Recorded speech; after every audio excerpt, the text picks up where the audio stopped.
રાધે રાધે મિત્રો જય શ્રી કૃષ્ણ। હું ઉષા ગોહિલ આપનું સ્વાગત કરું છું। મિત્રો આજે આપણે ગળ્યું અથાણું બનાવવાનું છે, તો આ તેની સામગ્રી છે। તો અહીંયા મેં આ ગુંદા અને કેરીને પહેલેથી મીઠામાં આઠી અને સૂકવી લીધા હતા। એક દિવસ આઠવતો, એક દિવસ તેને પંખા નીચે સૂકવી લીધા હતા।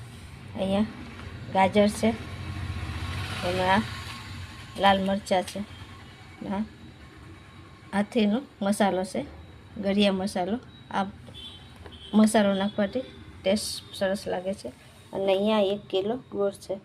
તો સૌપ્રથમ પહેલાં આપણે આ ટોપલીમાં ભેગું કરી અને મિક્સ કરશું।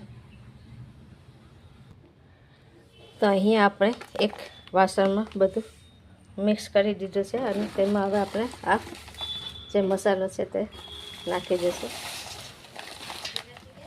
અને પછી મિક્સ કરશું।